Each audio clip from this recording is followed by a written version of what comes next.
Moin Andreas, ich heiße Richard. Ich bin von der Hessen aufgewachsen. Ich habe in Butzbach, Gießen, Fulda, Frankenthal und ein bisschen Zeit in Mannheim gewohnt. Ich habe auch vielen Staaten in der USA gewohnt. Für Beispiel Texas, Virginia, Nebraska, Colorado, South Dakota, Missouri und ein paar Monate in Kentucky. Ja, als Junge, ich bin immer herausgerissen. Ich spreche Hochdeutsch, aber ich habe ein bisschen Osthessisch Dialekt erlernt. Ich bedenke, Hesse ist meine zweite Heimat. Ich bin dort geboren. Am meisten meinen Voreltern haben von Norddeutschland ausgewandert. Meinem Großvaters mütterliche Zeit ist einhalb irisch. Ich weiß, meine Oma hat Ostfriesisch platt gesprochen. And okay, I've only gotten halfway through this one and I'm going to start speaking English again. Most of my forefathers, most of my ancestors came out of Germany, out of northern Germany. They came out of Ostfriesland, the Rhine district, Schleswig-Holstein, that area. They traveled the USA during the 1870s, during the times of Bismarck, and yeah, the Irish part of me has been here in the U.S. since before the 1700s. I can't track it down any farther than that. There's a lot of things I can remember growing up in Hessen. When I was approximately 11 to 13 years old, I actually grew up in Frankenthal, and my father was in the Army in the 1970s and early 80s, and I can remember a lot from Frankenthal. I was a little older, and I not only had to learn German in school in Kitzana, but I also had to, I learned a lot of German watching German TV and living in the middle of Frankenthal in what the Army calls on the economy. While I was living there, my father had tracked down my great aunt in Ostfriesland, and she still, well, actually she died 10 years ago, but there's a family farm there that is still in the family for the last couple hundred years or so. It's been there for a long time. But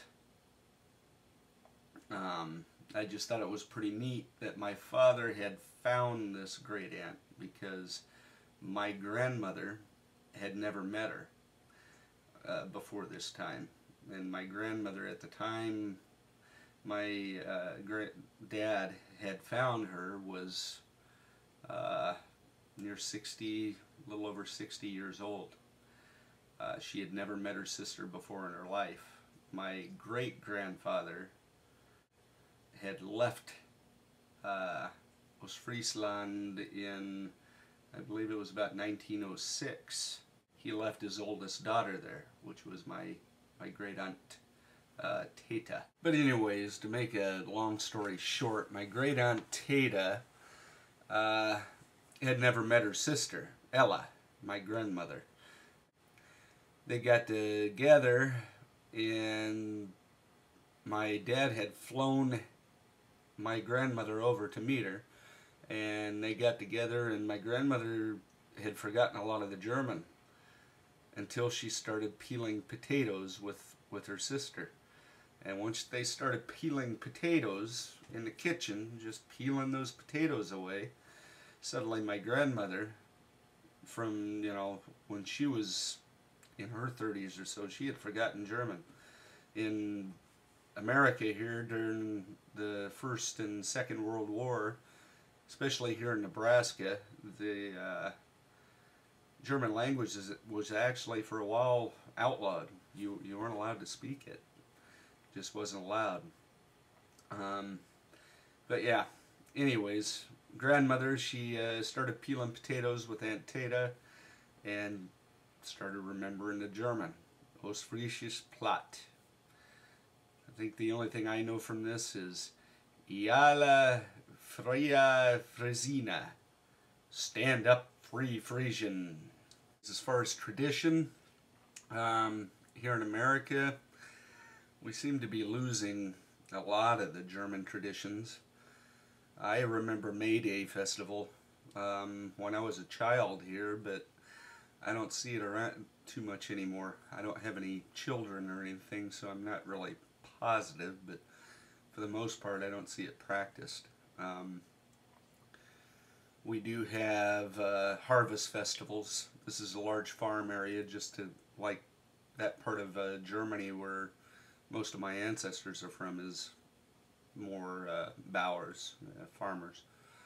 So we have, yeah, the harvest festivals, small Oktoberfests. There's, yeah, you can still get Wursts and Apfelstrudel, and there are still places where they have German days or German day festivals here in Nebraska. In Hessen, I can remember Fasching and Silvestersnacht and different little festivals like this. And when I was a child, I can remember the Smurf snippets, but not like the Smurfs here in the States. Those little 15-second snippets that were in between the commercials during commercial time. I remember Kinder Schokolade and the toys you get out of the middle of them, and I remember the Advent calendar.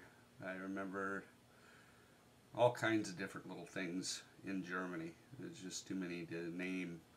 My favorite food when I was there was actually Italian, I guess. I liked the calzones. But next to favorite food while I was older living over there was Currywurst. Yeah, Currywurst. Sehr gut. Mit Pommes frites und Mayo, yeah, mayonnaise.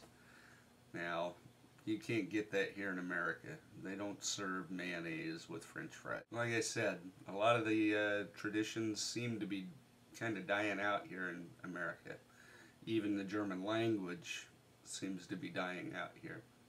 I'm the only one in my family that speaks any German, and you see how bad it is so far. It's got to get a lot better before I can go to university in Germany. Beer.